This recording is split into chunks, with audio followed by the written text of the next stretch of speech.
ஸ்தோத்திர பிதாவே, நன்றியோடு துதிக்கிறோம், சோதரிக்கிறோம். உலக பிதாவே, பரிசுத்தமுள்ள ஆண்டவரே, ஸ்தோத்திரம். இந்த நாளிலும் உடைய வேதவசனங்களை தியானிக்க முடியாத கர்த்தர் உதவி செய்வீராக. உடைய வார்த்தைகளுக்காக ஸ்தோத்திரம். வசனங்களை கேட்க முடியாத கூடியிருக்கிற உடைய பிள்ளைகள் யாவரையும் கர்த்தர் ஆசீர்வதிக்க முடியாத ஜெபிக்கிறேன். ஆண்டவராக இயேசு கிறிஸ்து நாமத்தில் ஜெபிக்கிறோம், ஜீவனுள்ள நல்ல பிதாவே, ஆமென். கர்த்தருடைய பரிசுத்த நாமம் மகிமைப்படுவதாக. ஆண்டுடைய வார்த்தைகளை கேட்கும்படியாக அவனுடைய பிள்ளைகள் எல்லாரும் உருவப்பட்டு சொல்கிறான். வசன தியானத்துக்குள் கடந்து வரும்படியாக அவங்களை கேட்டுக்கொள்கிறேன். கர்த்தருக்கு ஸ்தோத்திரம் உண்டாவதாக. இதனாலே நாம் தியானிக்க போகிற வேதவசனம் தலைப்பு தூண்டுகோல் என்கிற தலைப்பிலே நாம் அவனுடைய வசனத்தை நாம் தியானிக்க இருக்கிறோம். கர்த்தருடைய பரிசுத்த நாமம் மகிமைப்படுவதாக. நாம் ஒவ்வொருத்தரும் ஆவிக்குரிய காரியங்களிலே தூண்டுகோல்களாக இருக்க வேண்டும் என்று கர்த்தர் விரும்புகிறார். தேவனுக்கு அடுத்த விஷயத்தில் ஒவ்வொருத்தரும் தூண்டுகிறதற்கு, ஒருவரை ஒருவர் தூண்டி விடுகிறதற்கு தூண்டுகோல்களாக நாம் காணப்பட வேண்டும். தேவனுக்குரிய காரியங்களிலே தேவனுடைய பிள்ளைகள், விசுவாச மக்கள் ஒருவருக்கொருவர் தூண்டுதல் பண்ணுகிறவர்களாக இருக்க வேண்டும் என்று கர்த்தர் விரும்புகிறார். ஒருவருக்கொருவர் தூண்டுகோலாக இருப்போமானால் ஒருவருக்கொருவர் பரஸ்பர நேசத்தை பாதுகாத்துக் கொள்ளுகிறதுக்கு உதவியாக இருக்கிறது. இந்த ஊரடங்கு காலகட்டங்களிலே, வீட்டில் இருக்கிற நாட்களிலே நாம் நம்முடைய அன்புக்குரிய விசுவாச பிள்ளைகளை போன்களை தொடர்பு கொள்ளும் பொழுது, விசுவாச மக்களை, விசுவாச சகோதர சகோதரிமார்களை போன் மூலமாக தொடர்பு கொள்ளும் பொழுதோ இல்லை நேரடியாக பார்க்கும் பொழுதோ பரிசுத்த ஜீவியத்துக்கு உரிய காரியங்களிலே தூண்டுதலுக்குரியவர்களாக காணப்பட வேண்டும். ஜெபிக்கிறதற்கு நீங்கள் ஒரு தூண்டுகோல் உள்ளவர்களாக நீங்கள் காணப்பட வேண்டும் என்று தேவனுடைய விருப்பமாக இருக்கிறார். ஜெபம் பண்ணுகிறதற்கு, ஒருவரை ஒருவர் பார்க்கும் பொழுது ஜெபிக்கிறதற்கு தூண்டுகோலாக நீங்கள் மாறுங்கள். அன்பு கூறுகிறதற்கு தூண்டுகோலாயிருங்கள். ஒருவரை ஒருவர் அன்பு கூறுகிறதற்கு, ஒருவருக்கு ஒருவர் சிநேகிக்கிறதற்கு, ஒருவரை ஒருவர் பார்க்கும் பொழுது ஜெபம் பண்ணினீர்களா என்று சொல்லி ஜெபிக்கிறதற்கு உற்சாகப்படுத்துவதான ஒரு வார்த்தையை நீங்கள் பயன்படுத்திக் கொள்ள வேண்டும். கர்த்தருக்கு ஸ்தோத்திரம். ஜெபிக்கிறதற்கு தூண்டுகோல்களாய் நீங்கள் காணப்பட வேண்டும். அன்பு கூறுகிறதற்கு ஒரு தூண்டுகோல் உள்ளவர்களாய் நீங்கள் காணப்பட வேண்டும். தேவனை துதிக்கிறதற்கு ஒரு தூண்டுகோல்களாய் நீங்கள் மாற வேண்டும். தேவனை துதிக்கிறது, கர்த்தரை துதிக்கிற விஷயத்திலே ஒரு தூண்டுகோல்களாய் நீங்கள் இருக்கு. பாடல் பாடுகிறதற்கு, ஒருவரை ஒரு உற்சாகம் ஊட்டுகிறதற்கு, கர்த்தர் நமக்கு நன்மை செய்தபடியினாலே கர்த்தரை பாடுவேன் என்று சொன்ன வார்த்தையின்படியாக கர்த்தரை பாடுகிறதற்கும், அவர் பாடலுடைய வரிகளை படிக்கிறதற்கும், அந்த பாடல்களை பாடி கற்றுக்கொள்கிறதற்கும் ஒருவருக்கொருவர் தூண்டுகோல்களாக நீங்கள் காணப்பட வேண்டும். அது மாத்திரமல்ல, உபவாசம் எடுக்கிறதற்கு தூண்டுகோல்களாக காணப்படுங்கள். உபவாசம் இருக்கிறது. தேசத்தின் நிலைமை இப்படி இருக்கிறபடியினாலே சுற்றிலும் பயங்கரமான ஒரு கொள்ளை நோயை சமுதாயம் சந்தித்துக் கொண்டிருக்கிற இந்த காலகட்டங்களிலே ஜெபிக்கிற கடவுளுடைய பிள்ளைகள் உபவாசம் இருந்து ஜெபம் பண்ணுகிறதற்கு நீங்களும் ஆயத்தப்பட வேண்டும். மற்றவர்களையும் ஆயத்தப்படுத்துகிற காரியங்களை செய்ய வேண்டும். விசேஷமாக ஆலயத்துக்கு வருகிறதிலே தூண்டுகோள்களாய் காணப்பட வேண்டும்.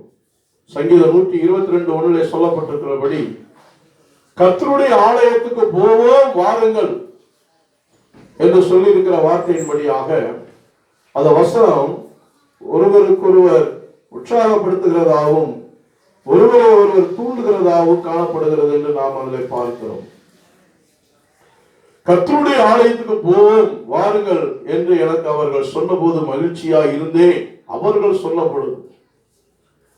அப்ப ஆலயத்துக்கு வருகிறதற்கு, ஆலயத்துக்கு அழைத்து கொண்டு வருகிறதற்கு, ஆலயத்துக்கு போகிறதற்கும், ஆலயத்திலே தேவனை மகிமைப்படுத்துகிறதற்கும் தேவனுடைய பிள்ளைகள் கர்த்தருக்கு ஸ்தோத்திரம் உண்டாதாக தூண்டுகோள்களவர்களாய் காணப்பட வேண்டும். ஒருவருக்கு ஒருவர் உற்சாகமூட்டுங்கள், ஒருவரை ஒருவர் உற்சாகப்படுத்துங்கள், தூண்டுகோள்களாய் நீங்கள் மாறுங்கள். கர்த்தருக்கு ஸ்தோத்திரம். இந்த காலகட்டங்களிலே வேதனையான ஒரு சூழ்நிலையை சமுதாயம் சந்தித்துக் கொண்டிருக்கிறது. ஜனங்கள் பல இடங்களில் அழிந்து கொண்டிருக்கிறார்கள். கர்த்தருடைய இரக்கம் கிடைக்கிறதற்காக, தேவனுடைய தயவு கிடைக்கிறதற்காக, ஜனத்தின் மேல் தேவ இரக்கம் பரிபூர்ணமாய் இறங்குகிறதற்காக நீங்கள் நானும் உபவாசித்து ஜெபிக்கிறதற்கு ஆயத்தப்பட வேண்டும். மற்றவர்களையும் உபவாசித்து ஜெபிக்க வைக்கிறதற்கு ஒரு தூண்டுகோள்களாக நாம் காணப்பட வேண்டும். அது மாத்திரமல்ல, மனதார சத்தியத்தை பேசுகிறதற்கு ஸ்தோத்திரம் தூண்டுகோள்களாக நீங்கள் நானும் காணப்பட வேண்டும். ஸ்தோத்திரம். பல காரியங்களை பேசுகிறோம், பல விஷயங்களை பேசுகிறோம், ஆகாத காரியங்கள் நிறைய விஷயங்களை பேசுகிறோம். அதை கேட்கிறதற்கு எல்லாருடைய ஆவியும் சந்தோஷப்படுகிறது. ஆனால் ஸ்தோத்திரம், கர்த்தருடைய பிள்ளைகளாகிய நாம் மனதார சத்தியம் பேசுகிறதற்கு, சத்தியத்தை சொல்லுகிறதற்கு நாமும் தயாராக இருக்க வேண்டும். மற்றவர்களுக்கும் தயார்படுத்த வேண்டும். மற்றவர்களுக்கு ஒரு தூண்டுகோள்களாக நீங்கள் நானும் காணப்பட வேண்டும் என்று கர்த்தர் விரும்புகிறார். தொடர்ந்து நாம் பார்ப்போமானால், ஐக்கியமாக இருக்க ஸ்தோத்திரம் ஒரு தூண்டுகோள்களாக இருங்கள். சபை கூடி வருவதற்கு ஒரு தூண்டுகோள்களாக இருங்கள். தீத்து 3:14 சொல்லி இருக்கிறபடி நற்கிரியை செய்கிறதற்கு, பழக்குவிக்கிறதற்கு ஒரு தூண்டுகோள்களாக இருங்கள். கர்த்தருக்கு ஸ்தோத்திரம். வேதம் படிக்கிறதற்கு ஒரு தூண்டுகோள்களாக இருங்கள். தியானம் செய்கிறதற்கு ஒரு தூண்டுகோள்களாக இருங்கள். ஆத்மாக்களை ஆதாயம் செய்கிறதற்கு ஒரு தூண்டுகோள்களாக இருங்கள். நம்மிடத்தில் வருகிறவர்களை உபசரிக்கிறதிலே ஸ்தோத்திரம் நாமும் சரியான ஒரு உபசரிக்கிறவர்களாய் நாமும் இருக்க வேண்டும். நம்மிடத்தில் இருக்கிறவர்களையும் உபசரிக்கிற விஷயத்திலையும் ஒரு தூண்டுகோள்களாக நாமளும் காணப்பட வேண்டும். உண்மையான வாழ்க்கைக்கு ஒரு தூண்டுகோள்களாக காணப்படுவோம். உத்தமமான ஜீவியத்துக்கு ஒரு தூண்டுகோள்களாக மாறுவோம். சத்துருக்களை சகிப்பதற்கு ஒரு தூண்டுகோள்களாக நீங்கள் நானும் காணப்பட வேண்டும் என்று கர்த்தர் விரும்புகிறார். ஆகவே இன்றைய நாள் செய்தி தூண்டுகோள் என்கிற தலைப்பிலே நான் உங்களுக்கு தேவ செய்தியை கொடுக்க ஏவப்படுகிறேன். ஆகவே மறுபடியும் நான் நினைப்பூட்டுகிறேன், அன்பு கூறுகிறதற்கு தூண்டுகோள்களாக இருங்கள். ஜெபிப்பதற்கு ஒரு தூண்டுகோள்களாக இருங்கள். துதிக்கிறதற்கு ஒரு தூண்டுகோள்களாக இருங்கள். ஆலயத்துக்கு வருகிறதற்கு ஒரு தூண்டுகோள்களாக இருங்கள். பாடல் பாடுகிறதற்கும் பாடல்களை கற்றுக்கொள்கிறதற்கு ஒரு தூண்டுகோள்களாக இருங்கள். உபவாசம் பண்ணுகிறதுக்கு ஒரு தூண்டுகோள்களாக இருங்கள். மனதார சத்தியத்தை பேசுகிறதற்கு ஒரு தூண்டுகோள்களாக இருங்கள். ஐக்கியமாயிருக்க ஒரு தூண்டுகோள்களாக இருங்கள். சபை கூடி வருகிறதற்கு ஒரு தூண்டுகோள்களாக இருங்கள். நற்கிரியை செய்ய பழக்குவிக்கிறதுக்கு ஒரு தூண்டுகோள்களாக இருங்கள். சத்தியம், உபதேசம் இவைகளை சோத்திரம் பேசுகிற கேட்கிற நீங்களும் நானும் சபை ஒழுங்குக்கு கீழ்ப்படுகிறதற்கு நாம் தூண்டுகோள்களாய் காணப்பட வேண்டும். வேதம் படிக்கிறதற்கு ஒருவருக்கு ஒரு தூண்டுகோள்களாக காணப்படுங்கள். தியானம் செய்கிறதற்கு ஒருவருக்கு ஒரு தூண்டுகோள்களாக காணப்படுங்கள். ஆத்ம ஆதாயம் செய்வதற்கு தூண்டுகோளாய் மாறுவோம். யாவரோடு சமாதானமாய் இருப்பதற்கு தூண்டுகோள்களாக மாறுவோம். நம்மிடத்தில் வருகிறவர்களை உபசரிக்கிறதற்கும் தூண்டுகோள்களாக இருப்போம். உண்மையான வாழ்க்கைக்கும் உத்தமமான ஜீவியத்திற்கும் சத்துருக்களை சகித்து போகிறதற்கும் ஒரு தூண்டுகோள்களாக நீங்கள் காணப்படுவீர்களானால் நாம் தேவனுக்கு அடுத்த விஷயங்களிலும் ஆவிக்குரிய விஷயங்களிலும் நாம் ஸ்தோத்திரம் தூண்டுகோள்களாக காணப்படும் பொழுது தேவன் நம்மேல் அலாதி பிரியமுள்ளவர்களாக நம்முடைய தேவன் காணப்படுகிறார்.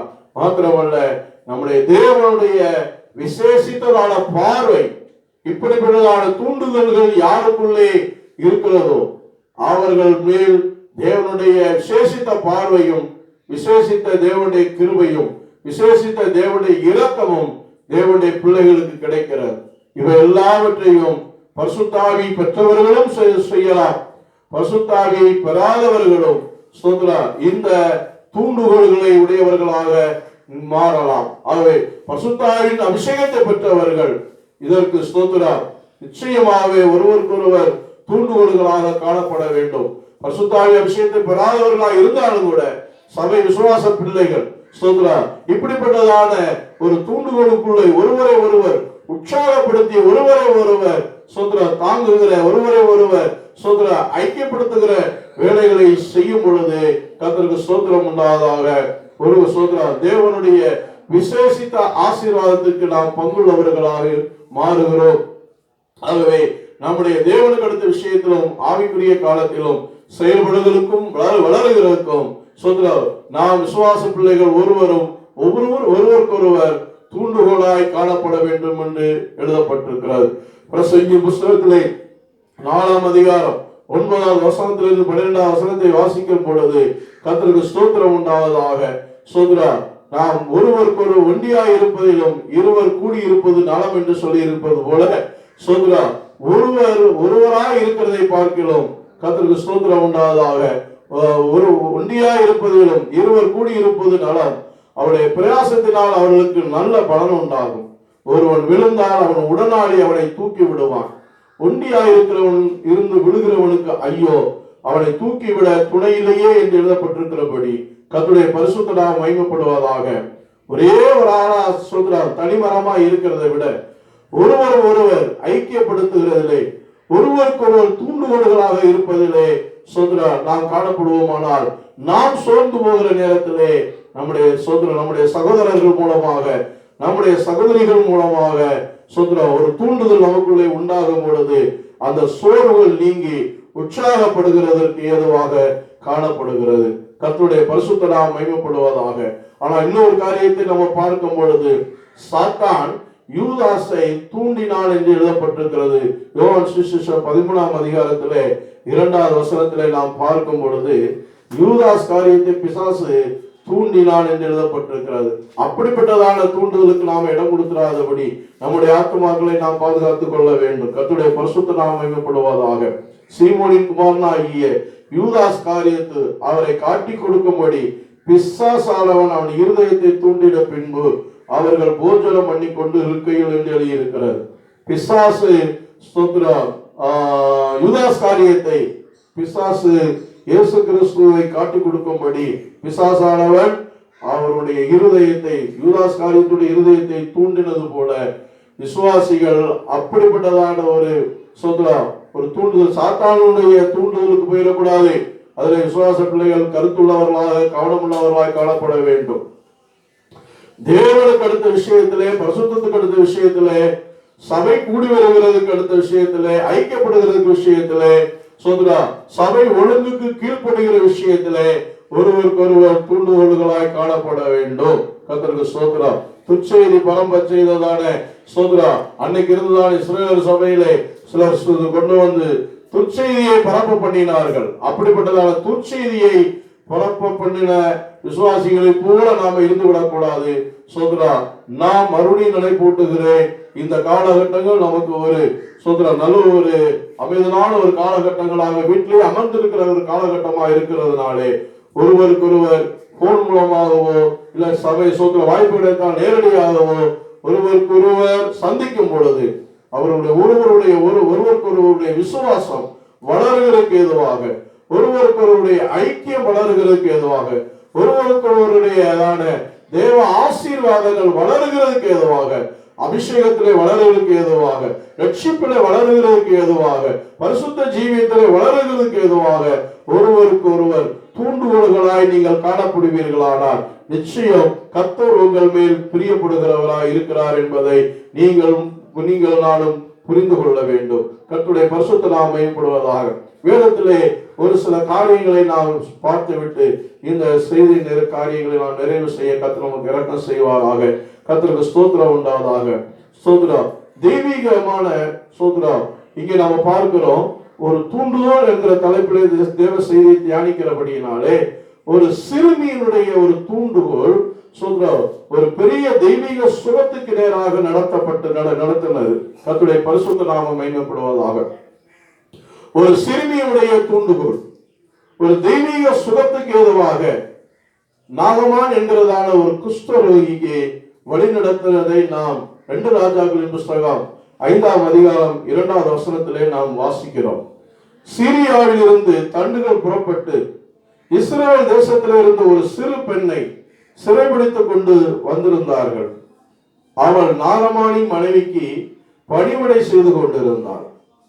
அவள் தன் நாச்சியாரை பார்த்து, என் ஆண்டவன் சமாரியாவில் இருக்கிற தீர்க்கதரிசியிடத்தில் போவாரானால் நலமாயிருக்கும், அவர் இவருடைய குஷ்டரோகத்தை நீக்கிவிடுவார் என்றார். பாருங்க, ஒரு தெய்வீகமான ஒரு சுகத்தை சுதந்திரித்துக் கொள்கிறதற்கு இந்த சிறுமியுடைய ஒரு தூண்டுகோல் நாகமானுக்கு மிகப்பெரிய உதவியாக காணப்பட்டது. சீரிய ராஜாவுடைய படைக்கு தளபதியாக காணப்படுகிறார் நாகமான். அவர் பெரிய மனுஷனும், அவன் தன் ஆண்டவரிடத்தில் பெரிய மனுஷனும் எண்ணிக்கைக்கு உள்ளவனுமாய் இருந்தான் என்று எழுதியிருக்கிறது. பராக்கிரமசாலியாகிய அவன் குஷ்டரோகியாக காணப்பட்டான். பராக்கிரமசாலிதான், ஆனால் அவன் குஷ்டரோகியாக இருக்கிறான். அவனுடைய காலத்திலே எவ்வளவோ அந்த குஷ்டரோகம் மாறுகிறதுக்கு எவ்வளவோ வைத்தியக்காரர்களை வைத்தியசாலைகளை அவன் நாடி போயிருந்திருப்பான். ஆனால் அவனுக்கு அந்த இடத்திலிருந்து, அந்த குஷ்டரோகத்திலிருந்து அவனுக்கு சுகம் கிடைக்கவில்லை. இவனுடைய சுகத்தை, இவனுக்கு ஒரு தெய்வீக சுகத்தை சுதந்திரித்துக் கொள்ள வேண்டும். அவர் ஒரு தெய்வீகமான ஒரு சுகத்தை அவர் பெற்றுக்கொள்ள வேண்டும். இந்த பாரம், அந்த அழுத்தம், அந்த வீட்டிலே வேலைக்கு வந்ததான ஒரு வேலைக்கார பெண், சின்ன பிள்ளை, அவளுக்கு ஒரு அழுத்தம் உண்டாகிறது, ஒரு பாரம் உண்டாகிறது. இவ்வளவு பராக்கிரமசாலியாக இருக்கிறார், படைகளுக்கெல்லாம் தலைவராக இருக்கிறார், பெரிய மனுஷனாக இருக்கிறார். ஆனால் இவருடைய சரீரத்திலே இவ்வளவு ஒரு வேதனை அவர் அனுபவிக்கிறார். அவ்வளவு லட்சணமான ஒரு சரீரமா இருக்கிறதே, இப்படி அனுபவிக்கிறாரே என்று சொல்லி அவள் தன் இருதயத்திலே தன்னுடைய எஜமானை குறித்து அவளுக்குள்ள ஒரு துக்கம் உண்டாகிறது, ஒரு பாரம் உண்டாகிறது. கர்த்தருக்கு ஸ்தோத்திரம். அந்த பாரமும் அந்த துக்கமுமே தன் எஜமானன், தன் நாச்சியாரிடத்திலே போய் சொல்ல வைக்கிறது, என் ஆண்டவன் சமாரியாவில் இருக்கிற தீர்க்கதரிசியிடத்தில் போவாரானால் நலமாயிருக்கும், அவர் இவருடைய குஷ்டரோகத்தை நீக்கி விடுவார் என்று அவள் சொல்கிறார். ஒரு ஆலோசனை கொடுக்கிறார். அந்த ஆலோசனை தான் அவருக்கு ஒரு தூண்டுகோலாக மாறுகிறது. அவனுடைய பரிசுத்த நாமம் மகிமைப்படுவதாக. அதுக்கு அடுத்த சம்பவங்கள் எல்லாமே நமக்கு தெரிந்ததாக இருக்கிறபடினாலே சொல்கிறார், நாகமான் இறுதியிலே அவர் தெய்வீக சுகத்தை சுதந்திரித்துக் கொண்டார் என்று எழுதப்பட்டிருக்கிறார். எந்த ஒரு காரியமும் ஆரம்பத்திலே ஒரு சொல்லும் பொழுது அதை செயல்படுத்த விரும்புவார்கள். அதை நடைமுறைப்படுத்தும் பொழுது சில பிரச்சனைகளை சந்திப்பார்கள். அதை நடைமுறைப்படுத்தும் போது சில பிரச்சனைகளை சந்திக்கும் போது சிலர் அப்படியே ஸ்டாப் ஆயிடுவார்கள். இந்த நாகமானை போல சில ஸ்டாப் ஆயிடுவார்கள். அதுக்கப்புறமாக நாகமானுடைய ஊழியக்காரர் அவன் ஒரு தூண்டுகோலாக இருக்கிறான். கர்த்தருக்கு ஸ்தோத்திரம். எலிசா சொன்ன வார்த்தையை கேட்டு அந்த நாகமானுக்கு ஏற்றுக்கொள்ள முடியவில்லை. ஏற்றுக்கொள்ள முடியாமல் அவன் திரும்ப வீட்டுக்கு போகிறான். ஆனால் சில காலங்கள், கொஞ்ச நாள் கழித்த பிற்பாடு அவனுடைய ஊழியக்காரன் அந்த மனுஷனாகிய நாகமானை தூண்டுகிறான்.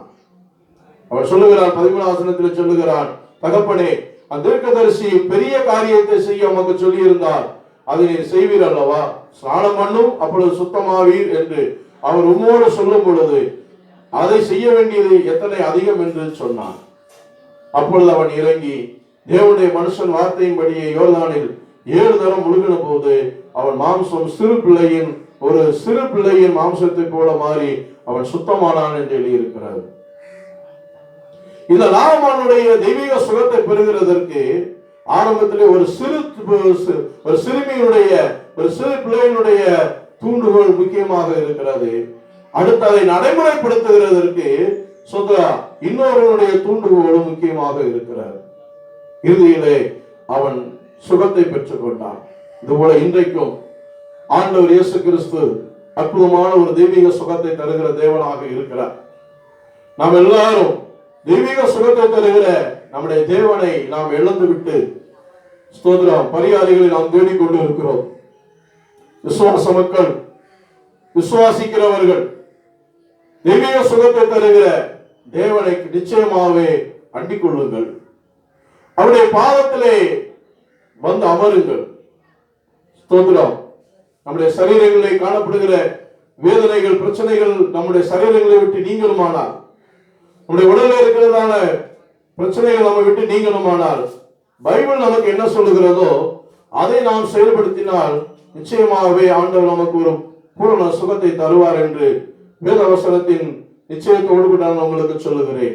உங்களில் ஒருவன், யாக்கோபு 5:14 சொல்லி இருக்கிறது, உங்களில் ஒருவன் வியாதிப்பட்டால் அவன் சபையின் மூப்பர்களை வரவழைப்பானாக, அவர்கள் கர்த்தருடைய நாமத்தினாலே அவனுக்கு எண்ணெய் பூசி அவனுக்காக ஜெபம் பண்ண கடவர்கள். அப்பொழுது விசுவாசம் உள்ள ஜெபம் பிணியாளியை ரட்சிக்கும்.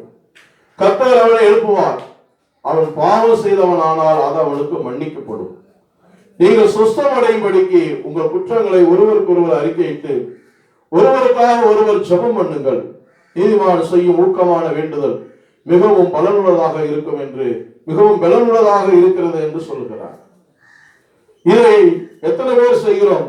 தெய்வீக சுகத்தை பெறுகிறதற்கு விரும்புகிற ஆண்டுடைய பிள்ளைகள்.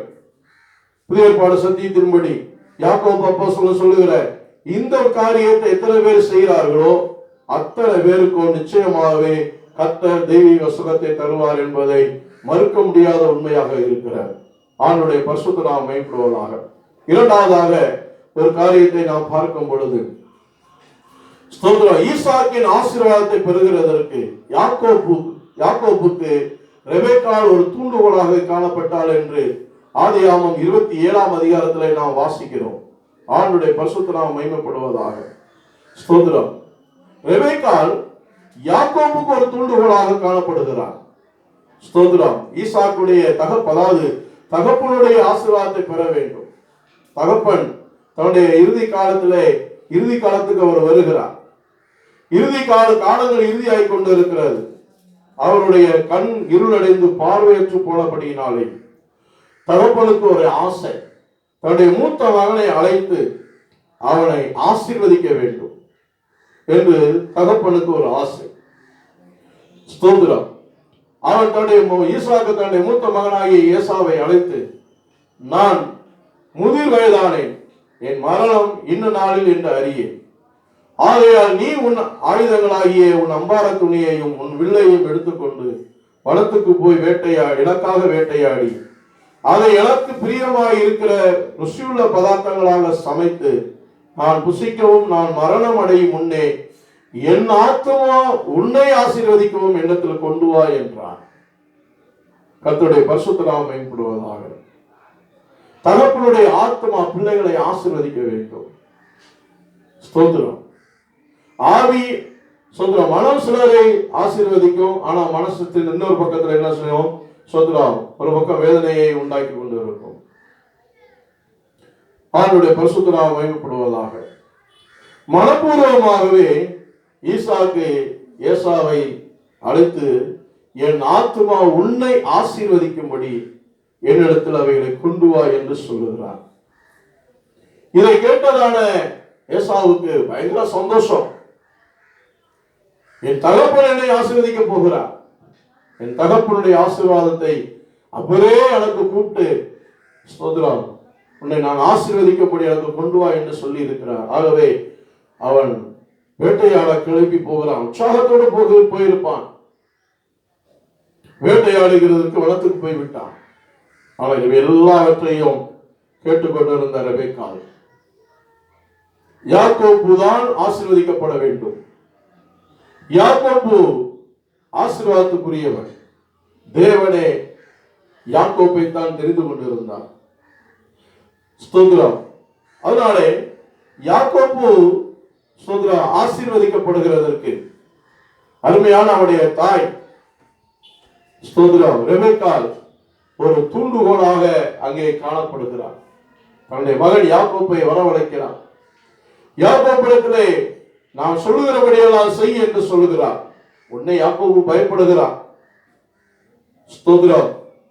நான் அவருக்கு எத்தனாய் காணப்பட்டு என் மேல் ஆசீர்வாதத்தை அல்ல சாபத்தை வர பண்ணி கொள்வேனே என்று சொல்லும் பொழுது அவனுடைய தாய் சொல்லுகிறார், என் மகனே, உன் மேல் வரும் சாபம் என் மேல் வரட்டும், என் சொல்லை மாத்திரம் கேட்டு நீ போய் அவைகளை என்னிடத்தில் கொண்டு வா என்று சொல்லி அனுப்புகிறார்.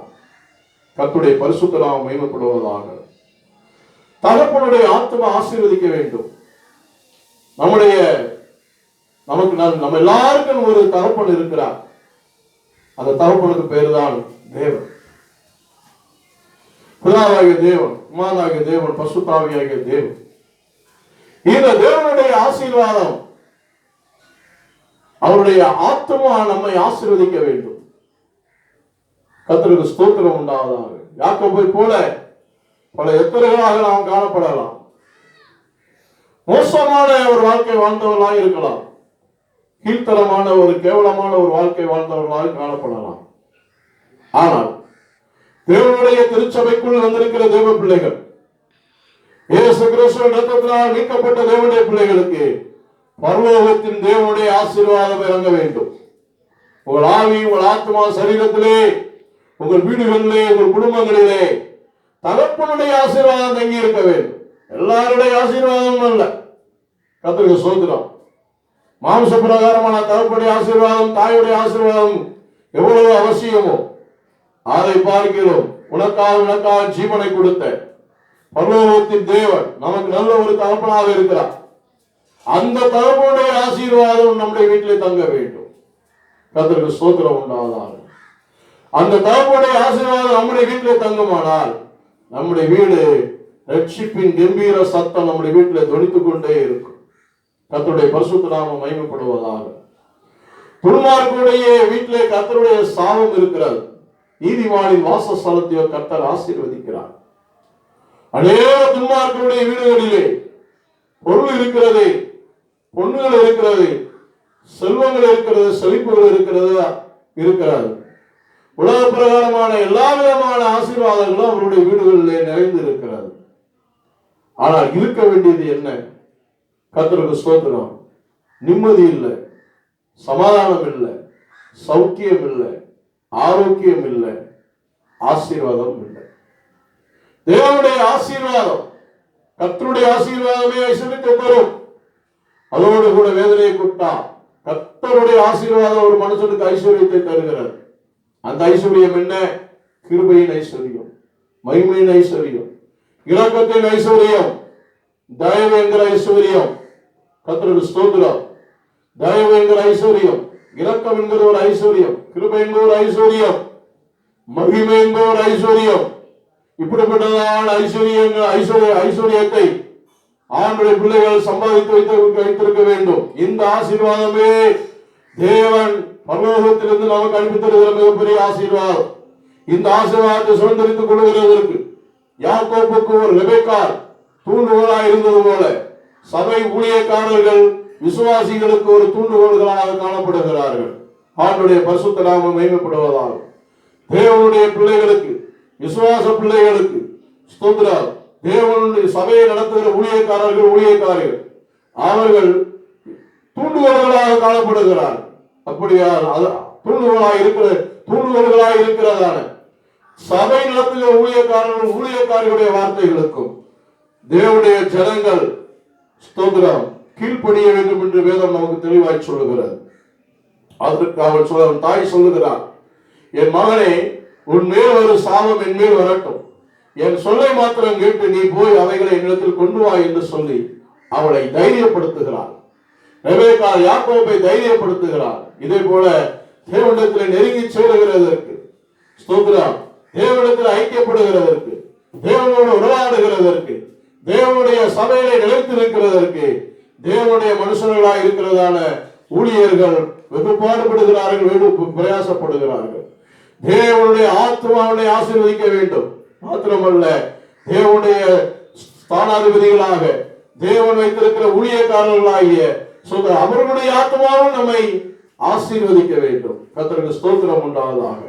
ஸ்தோத்திரம். ஏனென்றால் எபிரேயர் 13:17 சொல்லப்பட்டிருக்கிறபடி இரவும் பகலும் உங்களுக்காக விழித்திருந்து ஜெபிக்கிற, உத்தரவாதம் பண்ணுகிற ஒரு ஊழியத்தை தேவனுடைய ஊழியக்காரர்கள் செய்து கொண்டிருக்கிறபடியினாலே அவர்கள் துக்கத்தோடு அல்ல, சந்தோஷத்தோடு அதை நிறைவேற்றும்படியாக, சந்தோஷத்தோடு செய்யும்படியாக கர்த்தருக்கு ஸ்தோத்திரம், அவர்களுக்கு பயந்து அவர்கள் கீழ்ப்படிந்து அடங்கி இருங்கள் என்று சொல்லி இருக்கிறது போல நீங்களும் நானும் ஸ்தோத்திரம் அவர்களுடைய வார்த்தைகளுக்கு கீழ்ப்படிந்து அடங்கி இருப்போமானால் அவர்கள் மூலமாய் அவர்களுடைய ஆசீர்வாதத்தை பெற்றுக் கொள்ளலாம்.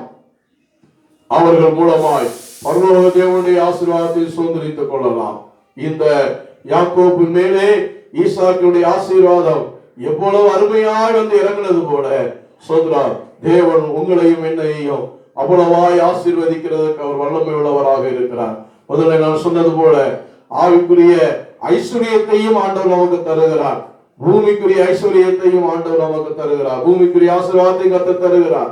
யாக்கோபுக்கு ஸ்தோத்திரம், ஈசாக்கு ஆசீர்வதிக்கும் போது சொல்லும் போது 27:28 வசனத்திலே தேவன் உனக்கு வானத்தின் பணியையும் பூமியின் கொழுமையையும் கொடுத்து மிகுந்த தானியத்தையும் திராட்சரசத்தையும் தந்தருவாராக. ஜனங்கள் உன்னை சேவிக்கவும் ஜாதிகள் உன்னை வணங்கவும் கடவர்கள். உன் சகோதரனுக்கு எஜமானாய் இருப்பாய். உன் தாயின் பிள்ளைகள் உன்னை வணங்குவார்கள். உன்னை சபிக்கிறவர்கள் சபிக்கப்பட்டவர்களும் உன்னை ஆசீர்வதிக்கிறவர்கள் ஆசீர்வதிக்கப்பட்டவர்களுமாய் இருப்பார்கள் என்று சொல்லி அவனை ஆசீர்வதித்தான் என்று பார்க்கிறோம். ஒரு பிதாக்களுடைய ஆபிரகாமுக்கு தேவன் கொடுத்த வார்த்தையையும் கூட இங்கே ஈசாக்கு போட்டு தன்னுடைய மகனை ஆசீர்வதிக்கிறதை பார்க்கிறோம். இதுபோல சோதரா நமக்கு முற்பிதாக்களை போல இருந்த பசுத்தவான்களுக்கு தேவன் கொடுத்த அந்த வாக்குத்தத்தத்தின் ஆசீர்வாதத்திற்கும் சோதரா நானும் நீங்களும் உரியவர்களாக மாற்றப்பட ஆண்டவர் உங்களுக்கு எனக்கு உதவி செய்கிறபடியினாலே சோதரா தகப்பனுடைய ஆசீர்வாதத்தை சுதந்திரித்துக் கொள்ளுகிறதற்கு யாக்கோபுக்கு ரெபெக்கா எப்படி ஒரு தூண்டுகோலாக இருந்தாரோ அதுபோல மீட்கப்பட்ட திருச்சபை மக்களுக்கு தேவனுடைய ஆசீர்வாதத்தை சுதந்திரித்துக் கொள்ளுகிறதற்கு ஊழியக்காரர்கள் தூண்டுகோள்களாக இருக்கிறார்கள். ஆகவே ஊழியக்காரருடைய வார்த்தையை அசட்டை பண்ணுகிற அநேக ஸ்தோத்திரம் தேவனுடைய ஆசீர்வாதத்தை இழந்து போகிறவர்களாக காணப்படுகிறார்கள் என்பதை நீங்கள் மறந்து போய்விடக்கூடாது. ஆகவே நீங்கள் கவனமுள்ளவர்களாய் காணப்பட வேண்டும் என்று கர்த்தர் விரும்புகிறார். அடுத்ததாக 2 14 அதிகாரத்திலிருந்து 13 வசனத்திலிருந்து 17 வசனம் வரைக்கும் வாசிப்போமானால் யுத்தத்திற்கு போகிறதற்கு தாவீது தேவனுடைய ஆலோசனை கேட்கிறார். கர்த்தருக்கு ஸ்தோத்திரம் உண்டாவதாக. யுத்தத்துக்கு போகலாமா வேண்டாமா என்கிறதான ஒரு ஆலோசனையை அந்த இடத்துல அவர் ஸ்தோத்திரம் கேட்கிறதை நாம் பார்க்கிறோம். ஆண்டவருடைய பரிசுத்த நாமம் மகிமைப்படுவதாக. ஸ்தோத்திரம் ஸ்தோத்திரம் ஸ்தோத்திரம். யுத்தத்துக்கு போகிறதற்கு ஸ்தோத்திரம் ஆண்டவருடைய பரிசுத்த நாமம் மகிமைப்படுவதாக. ஸ்தோத்திரம் தாவீது அல்ல, ஆசா ஸ்தோத்திரம் ஆண்டவருடைய சமூகத்திலே அங்கே ஸ்தோத்திரம் ஜெபிக்கிறதை குறித்து நாம் அங்கே வாசிக்கிறோம். ஆண்டவருடைய பரிசுத்த நாமம் மகிமைப்படுவதாக. ஸ்தோத்திரம். ஆகவே தேவ ஆலோசனை ஸ்தோத்திரம் ஆசாவுக்கு அந்த இடத்துல கடந்து வருகிறதையும் அங்கே யுத்தத்துக்கு போனதிலே தேவ ஆலோசனையின்படி தேவனுடைய தூண்டுதலின்படி அங்கே ஆசா ராஜா நடந்துகிட்டது நிமித்தமாக அங்கே ஒரு ஜெயத்தை நாம் பெற்றுக்கொண்டதையும் பார்க்கிறோம். கர்த்தருடைய பரிசுத்த நாமம் மகிமைப்படுவதாக. சோத்ரா அடுத்து சோத்ரா தேவ ஆலோசனைக்கு சோத்ரா தாவீது தேவ ஆலோசனைக்கு சோத்ரா அங்கே தேவ ஆலோசனைக்காக காத்திருக்கிறார். அப்போ எதுக்காக தேவ ஆலோசனைக்கு கொடுக்க காத்திருக்கிறார் என்று சொன்னார், குடியிருப்பதற்கு நான் எங்கே போய் குடியிருக்க வேண்டும் என்று சோத்ரா தேவ சமூகத்திலே அவர் கேட்கிறதை பார்க்கிறோம். தேவனுடைய தூண்டுதல் அந்த இடத்துல எப்படி வருகிறது என்பதை பார்க்கும்படியாக அவர் தேவ சமூகத்திலே அங்கே காத்திருக்கிறார். கர்த்தருக்கு ஸ்தோத்திரம் உண்டாவதாக. வனாந்தரமான ஒரு வாழ்க்கையை ஸ்தோத்திரம் இவ்வளவு காலமாய் அனுபவித்தவர். சாமுவேலுடைய மரணத்துக்கு அப்புறமாகவும் சவுலுடைய போராட்டத்துக்கு அப்புறமாகவும் சவுல் மூலமாய் பல நெருக்கடிகளை சந்தித்து வனாந்தரத்தில் குடியிருந்து, அங்க குடியிருந்து, காடுகளை குடியிருந்து பலவிதமான வருத்த வேதனைகளை அனுபவிச்சு இப்போ சவுலுடைய மரணத்துக்கு அப்புறமாக ஒரு அமைதலான ஒரு சூழ்நிலை உண்டாகிறது. அமைதலான சூழ்நிலை உண்டாகும் பொழுது இவர் அவருக்கு பிரியமான விருப்பமான இடத்துல போய் குடியிருக்கிறதுக்கு விரும்பாமல் கர்த்தருக்கு ஸ்தோத்திரம் தேவனுடைய சமூகத்திலே அவர் தேவ சமூகத்திலே அமர்ந்திருக்கிறார். கர்த்தருடைய பாதத்திலே அமர்ந்திருக்கிறார். அமர்ந்திருக்கும் பொழுது கர்த்தரிடத்தில் அவர் கேட்கிறார், நான் யூதாவின் பட்டணங்களில் ஒன்றிலே போய் இருக்கலாமா என்று கர்த்தரிடத்திலே விசாரிக்கிறார். 2 சாமுவேல் 2ஆம் அதிகாரம் 1ஆவது வசனத்திலே வாசிப்போமானால், அப்படியாக தேவன் கர்த்தர் போ என்று சொல்லுகிறார். எவ்வளத்திற்கு போகலாம் என்று கேட்ட பொழுது எப்ரோனுக்கு போ என்று கர்த்தர் சொல்லுகிறார்.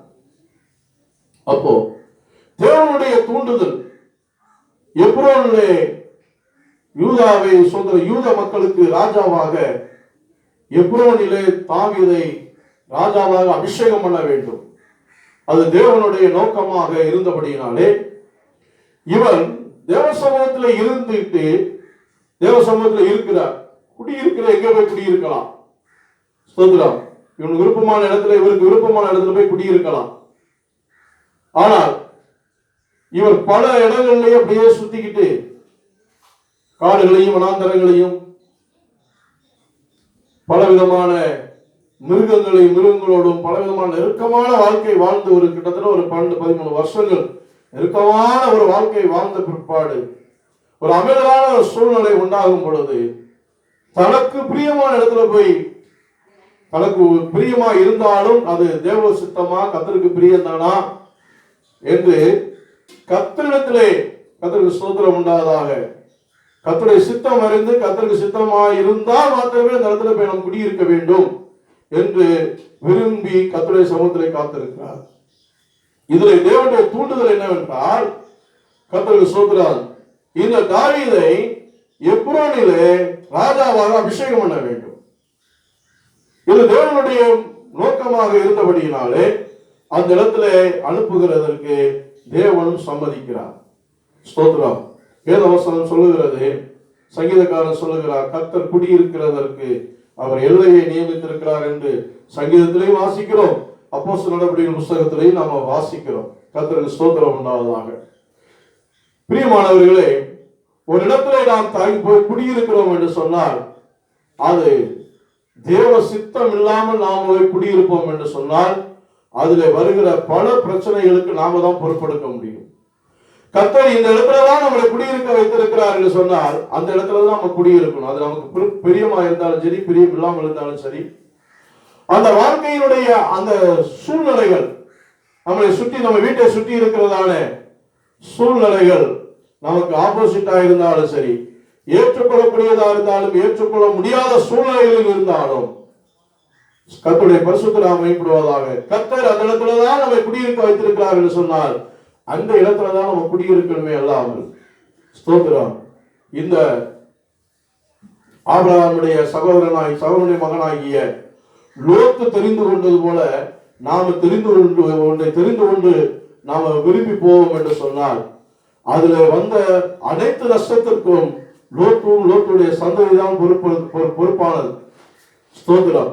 ஆனால் ஆபிரகாமுக்கு பல சூழ்நிலைகள் சாதகமாக இருந்தாலும் அவன் தான் புறப்பட்டு போகிற தேசம் இன்னதென்று, தான் குடியிருக்க போகிற தேசம் இன்னதென்று, எந்த இடத்துல குடியிருக்க போறது தெரியாமலே அவன் ஆண்டவர் சொன்னாரு போய்கிட்டே இருக்கிறார். கர்த்தருக்கு ஸ்தோத்திரம். அநேக கர்த்தருடைய பிள்ளைகள் ஸ்தோத்திரம் குடியிருக்கிற விஷயத்துல ரொம்ப தடுமாறுகிறார்கள். தங்களுக்கு சாதகமாக இருக்கிற இடங்களை தெரிந்து கொள்கிறார்கள், தங்களுக்கு பிரியமாக இருக்கிற இடங்களை தெரிந்து கொள்கிறார்கள்.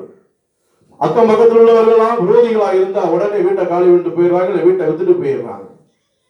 இதெல்லாம் லோத்துடைய ஆவி என்பதை புரிந்து கொள்ள வேண்டும். லோத்துடைய ஆவி, லோத்து எதை விரும்பினான்? ஸ்தோத்திரம். அதோ சோவார் இருக்கு, அது பட்டணம் அழகா இருக்கு, நல்லா இருக்கிறது, அந்த வீடு நல்லா இருக்கு, அந்த ஏரியா நல்லா இருக்கு, அந்த சூழ்நிலை நல்லா இருக்கு, அங்க இருக்கிற மக்கள் நல்லா இருக்காங்க, அதனால நம்ம இந்த வீட்டை கால விட்டு போயிடுவோம், இல்லை இந்த வீட்டை வித்துட்டு போயிடுவோம், வாடகை வீடுலாம் வித்து கால விட்டு போயிடுவோம், சொந்த வீடுலாம் வித்துட்டு போயிடுவோம். சுதந்திரம் இருக்க போற காலங்கள் கொஞ்ச காலம், அந்த கொஞ்ச காலத்துல நாம் போய் அங்க போய் நிம்மதியா இருக்கலாம் என்கிறதான ஒரு சிந்தையை பிசாசுகளுக்குள்ள கொண்டு வந்து போடுவானே இல்லாமல் தேவன் போட மாட்டார். ஏனென்றால் வசனம் சொல்லுகிறபடி புதிய ஏற்பாடு திருச்சபை அநேக உபத்திரங்கள் வழியாகத்தான் கடந்து போக வேண்டும். அதிலேதான் நம்முடைய சுவாவங்கள் பண்பட போகிறது, நம்முடைய சுவாவங்கள் சீர்படுகிறது, அதுக்குள்ளேதான் இருக்கிறது. அவனுடைய பரிசுத்த நாமம் மகிமைப்படுவதாக. மறுபடியும் ஞாபகப்படுத்துகிறேன், இந்த தாவீதுக்கு சோதரம் விருப்பமான எத்தனையோ பகுதிகள் ஏற்கனவே இருந்ததானே அந்த ஊர்ல அவன் இருந்திருக்கலாம். கர்த்தருக்கு ஸ்தோத்திரம் உண்டாவதாக. அவனுடைய பரிசுத்த நாமம் மகிமைப்படுவதாக. சிக்லாக் என்கிறதான அந்த ஊர்லயே அவன் இருந்திருக்கலாம். ஆனால் தாவீது கர்த்தரை நோக்கி, நான் யூதாவின் பட்டணங்கள் ஒன்றில் போய் குடியிருக்கலாமா என்று விசாரித்தான். கர்த்தர் அதற்கு போய் என்றார். எவ்விடத்திற்கு போகலாம் என்று தாவீது கேட்டதுக்கு அவன் எப்ரோனுக்கு போய் என்று சொன்னான். அங்கேதான் சோதரம் யூத ஜனங்களுக்கு அவன் ராஜாவாக, தாவீதை யூதா வம்சத்தார் ராஜாவாக அபிஷேகம் பண்ணுகிறார்கள். அவனுடைய பரிசுத்த நாமம் மகிமைப்படுவதாக. அடுத்ததாக நம்ம பார்க்கிறோம், சோதரம் ஊழியத்துக்கு போகிறதற்கு பரிசுத்த ஆவியானவர் தூண்டுதலாய் காணப்படுகிறார். அப்போஸ்தலர் நடவடிக்கைகளின் புஸ்தகத்திலே 13ஆம் அதிகாரம் 1-2 வசனங்களிலே நாம் வாசிக்கும் பொழுது அவனுடைய பரிசுத்த நாமம் மகிமைப்படுவதாக. அங்கே அப்போஸ்தலராகிய பவுலும் ஸ்தோத்திரம் மற்றும் அந்தியோகியா பட்டணத்தில் உள்ளதான சபையிலே பர்னபா என்பவரும், நீகர் எனப்பட்ட சிமியோனும், சீரேனே ஊரானாகிய லூகியும், கார்பங்க தேசாதிபதியாகிய ஏரோதுடனே கூட வளர்க்கப்பட்ட மனாயினும் சவுலும் தீர்க்கதரிசிகளாயும் போதகர்களாயும் இருந்தார்கள். அவர்கள் கர்த்தருக்கு ஆராதனை செய்து உபவாசித்துக் கொண்டிருந்த பொழுது பர்னபாவையும் சவுலையும் நான் அழைத்த ஊழியத்திற்காக அவர்களை பிரித்து விடுங்கள் என்று சொல்லி பரிசுத்த ஆவியானவர் திருவுளம் பெற்றுகிறார். கர்த்தருக்கு ஸ்தோத்திரம் உண்டாவதாக. ஊழியத்துக்கு போகிறதற்கு பரிசுத்த ஆவியானவர் ஒரு தூண்டுகோலாக இருக்கிறார். ஊழியத்துக்கு அழைப்பு பெற்ற அநேகர் ஊழியத்தினுடைய நிலைமையை வெளியில இருந்துகிட்டு ஊழியத்தினுடைய நிலைமையை பார்க்கிறார்கள், சில காரியங்களை பார்க்கிறார்கள். சில ஊழியக்காரர்கள், அழைக்கப்படாத சில ஊழியக்காரர்கள், தேவனுடைய அழைப்பே இல்லாத சில ஊழியக்காரர்களுடைய போர்வையிலே ஊழியத்தை செய்து கொண்டிருக்கிறார்கள். அவர்கள் வாழ்க்கையில வருகிற பல கஷ்டங்களையும் பல விஷயங்களையும் ஸ்தோத்திரம் கேள்விப்படுகிறார்கள், விசாரிக்கிறார்கள். அப்படிப்பட்டவர்களோடு ஊழியத்துக்கு வர்றவர்கள் ஐக்கியப்படும் பொழுது இவர்களுடைய ஊழிய அழைப்பை அவர்கள் மூலமாய் பிசாசு நாசம் பண்ணி விடுகிறான். இது அனைவருக்கு தெரிகிறது கிடையாது. கர்த்தர் ஒருவனை ஊழியத்துக்கு அழைப்பார் என்று சொன்னால் அவனுக்கு எல்லாவற்றையும் தேவன் ஆயத்தப்படுத்தி வைத்து விட்டு தான் அந்த மனுஷனை ஊழியத்துக்கு அழைக்கிறார். ஏதேன் தோட்டத்திலே தேவன் எல்லாவற்றையும் ஆயத்தப்படுத்தி வைத்து விட்டு தான் கர்த்தருக்கு ஸ்தோத்திரம் உண்டாவதாக ஒரு ஆதாமையும் ஏவாளையும் தேவன் உண்டாக்கினார். ஆசரிப்பு கூடாரம் உருவாக்கப்படுகிறதற்கு எல்லாவற்றையும் ஆயத்தப்படுத்தி விட்டு தான் ஆசரிப்பு கூடாரத்தை உருவாக்கினார். ஆலயம் கட்டுகிறதற்கு சாலமோனை கொண்டு ஆலயம் கட்டுகிறதற்கு எல்லாவற்றையும் உருவாக்கி வைத்து விட்டு தான் ஸ்தோத்திரா ஆலயத்தை கட்டினார். புதிய ஏற்பாடு திருச்சபையிலையும் ஸ்தோத்திரா 2021 வருஷத்துக்கு முன்பதாக இயேசு கிறிஸ்து நாமத்திலே இந்த பூமிக்கு வெளிப்பட்டு அவர் இந்த மனுக்குலத்துக்கு செய்ய வேண்டிய எல்லா வேலைகளையும் செய்து முடித்து விட்டுத்தான் முடிந்தது என்று சொல்லி தன் ஜீவனை விட்டு உயிர்த்தெழுந்து பரலோகம் போனார் என்று பார்க்கிறோம். ஆகவே ஊழியத்துக்கு வருகிறதற்கு சில அவிசுவாசம் உள்ள ஊழியர்களோடு விசுவாசிகளோடு ஐக்கியப்படுகிறவர்கள் ஊழியத்துக்கு வருகிறதுக்கு பயப்படுகிறார்கள். பரிசுத்த ஆவியானுடைய தூண்டுதலை, பரிசுத்த ஆவியானுடைய ஏவுதலை, தூண்டுதலை அநேகர் இழந்து போய் விடுகிறார்கள். ஆனால் அழைப்பு என்று ஒன்று இருக்குமானால் அந்த அழைக்கப்பட்ட அந்த அழைப்பின் நிமித்தமாக ஆவியானவர் ஆரம்ப காலங்களிலே உங்களையும் என்னையும் ஒரு உருவாக்குவதற்காக ஒரு கஷ்டத்தின் பாதையிலே நடத்துவாரே அல்லாமல் அவசியம் இல்லாமல் நம்மை வேதனையின்ற பாதையிலே கர்த்தர் நம்மை நடத்த மாட்டார். எத்தனையோ பரிசுத்தவான்களுக்கு சாட்சிகளாக இருக்கிறார்கள் என்று பார்க்கிறோம். பிரியமானவர்களே, ஊழியம் என்பது ஸ்தோத்திரம் இந்த உலகத்திலே கிடைக்காத ஒரு பெரிய பாக்கியம். ஸ்தோத்திரம் பூமிக்குரிய அரசாங்கத்திற்கு வேலை செய்கிறவர்களுக்கு ரிட்டையர்மெண்ட் இருக்கிறது. ஆனால் பரலோக அரசாங்கத்திற்கு வேலை செய்கிற நமக்கு எந்த காலத்திலையும் மரணம் நம்மை சந்திக்கிற வரைக்கும் நமக்கு ரிட்டையர்மெண்டே கிடையாது. எல்லா காலத்திலையும் ஆண்டவர் நம்மளை போஷித்துக் கொண்டே இருப்பார். குறைவு இல்லாதபடி நிறைவைத்தான் ஆண்டவர் நடத்தி கொண்டு இருப்பார். சிலரை சில பகுதிகளை உருவாக்குகிறதற்காக ஆண்டவர் ஒப்பு கொடுத்தால் அது கொஞ்ச காலங்கள் தான். ஆகவே பரிசுத்த ஆவியானவர் உங்களை ஊழியத்துக்கு வருவதற்கு ஆவியானவர் ஒரு தூண்டுதல் தருவாரானால் அந்த தூண்டுதலுக்கு கீழ்ப்படிந்து ஸ்தோத்ரா நீங்கள் ஊழியத்துக்கு ஒப்பு கொடுக்கிறீர்கள் என்று சொன்னார். உங்களை போல ஸ்தோத்ரா அநேக ஆத்துமாக்களை உங்களை கொண்டு ஆதாயப்படுத்துகிறதற்கு என் ஆண்டவரா தேவன் ஸ்தோத்ரா ஆண்டவரா தேவன் கிரியை செய்கிறவராய் காணப்படுகிறார். ஆண்டுடைய பரிசுத்த நாமம் மகிமைப்படுவதாக. அடுத்ததாக ஸ்தோத்ரா ஒரு காரியத்தை பார்க்கும் பொழுது விசுவாசத்துக்கு கீழ்ப்படிதல். கர்த்தருடைய பரிசுத்த நாமம் மகிமைப்படுவதாக. ஸ்தோத்ரா மத்திய சுவிசேஷம் 14:28-29 பார்க்கிறோம். ஸ்தோத்ரா விசுவாசத்துக்கு ஒரு தூண்டுகோல்களாக ஸ்தோத்ரா அங்கே ஒரு சம்பவத்தை நாம் பார்க்கிறோம். ஆண்டவராகிய இயேசு கிறிஸ்து ஜலத்திலே கடல் மேல் நடக்கிறதை ஸ்தோத்ரா சீசர்கள் காண்கிறார்கள். 4ஆம் ஜாமத்திலே இயேசு கடல் மேல் நடந்து அவர்களிடத்தில் வருகிறார். அவர் கடலின் மேல் நடக்கிறதை சீசர்கள் கண்டு ஆவேசம் ஆவேசம் என்று சொல்லி பயந்து கலக்கமடைந்து பயந்தார்கள். அங்கே ஒரு ஜீவனுள்ள வார்த்தை கடந்து வருகிறது.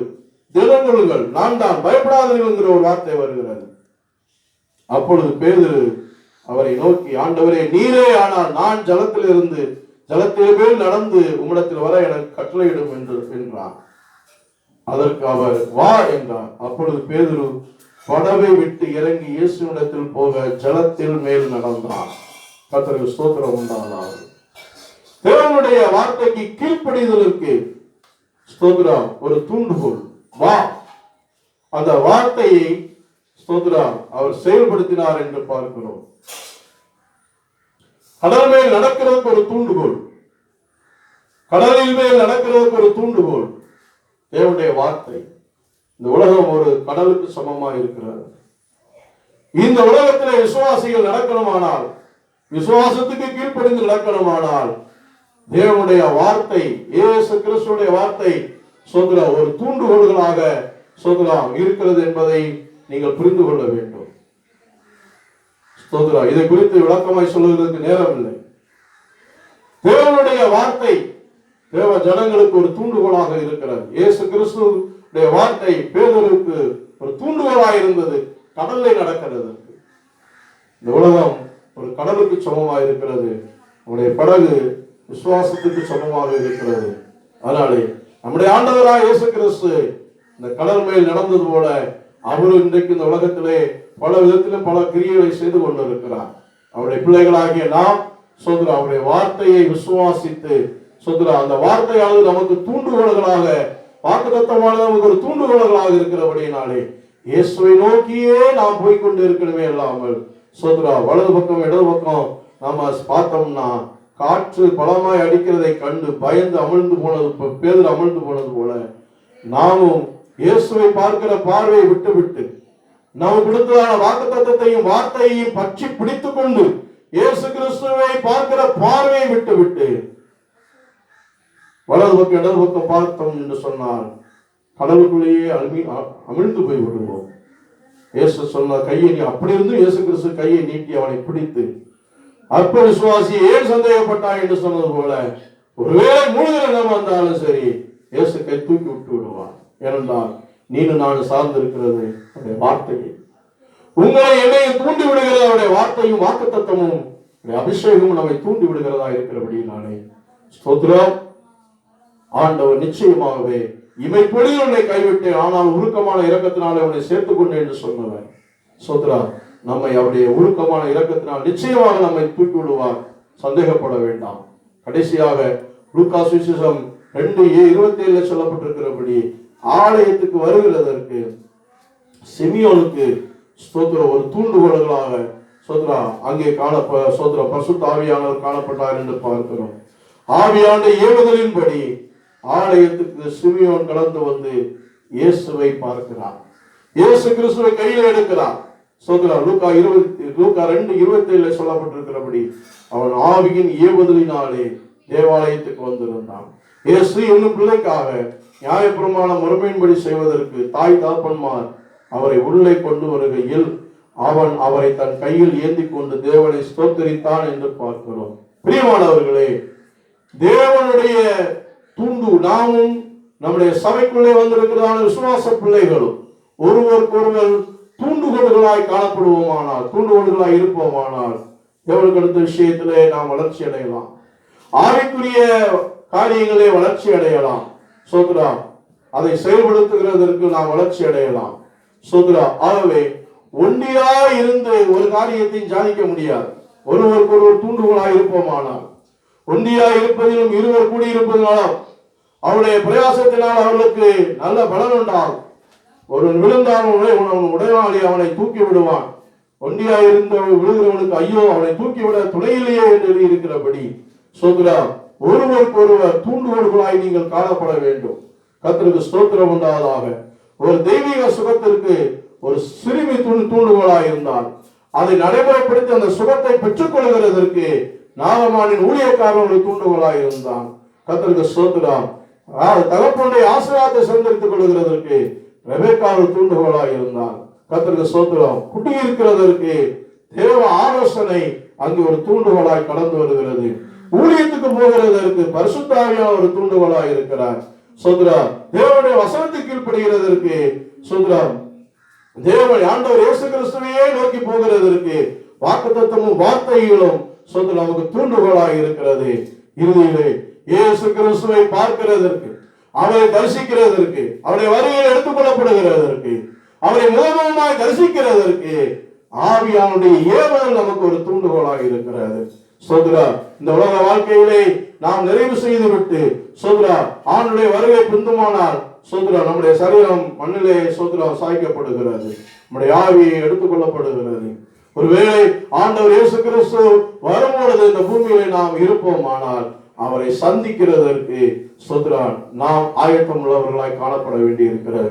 ஆகவே சோதரா அவன் ஆவியின் ஏவுதலினாலே தேவாலயத்துக்கு வந்திருந்தது போல நீங்களும் நானும் சோதரா ஆண்டவர் இயேசு கிறிஸ்துவுடைய வருகை வரைக்கும் ஆவியானுடைய ஏவுதல், ஆவியானுடைய வழிநடத்துதல் நமக்குள்ள ஒரு தூண்டுகோளாய் காணப்பட வேண்டும். எப்பொழுது ஜெபம், எப்பொழுது ஆராதனை, எப்பொழுது வேத வசனம், எப்பொழுது வேத தியானம், எப்பொழுது உபவாசம், தேவனுடைய பிள்ளைகளோடு இருக்கிறதான ஐக்கியம், நல்ல விஷயங்களை பேசுகிறது, நல்ல காரியங்களை சொல்லுகிறது, நல்ல விஷயங்களை பேசுகிறது, தரமான வார்த்தைகளை பயன்படுத்துகிறது, தகுதியான வார்த்தைகளை உபயோகப்படுத்துகிறது, தகுதியுள்ளவர்களாக தரமுள்ளவர்களாக உருவாக்கப்படுதல், இப்படிப்பட்டதான காரியங்களையே நாம் கவனம் செலுத்தி ஆவியானுடைய ஏவுதலின்படியே நாம் செயல்படும் பொழுது நம்முடைய ஆண்டவராய் இயேசு கிறிஸ்து இந்த பூமிக்கு வரும் பொழுது நாம் இருப்போமானால் அவரை முகமுகமாய் சந்திக்கிறதற்கு நம்முடைய ஆண்டவர் நமக்கு ஒரு உதவி செய்கிறார். நம்முடைய ஆவியானவர் நமக்கு ஒரு தூண்டுகோல்களாகவே காணப்படுகிறார் என்று பார்க்கிறோம். ஆகவே சோதரா நீங்களும் நானும் சோதரா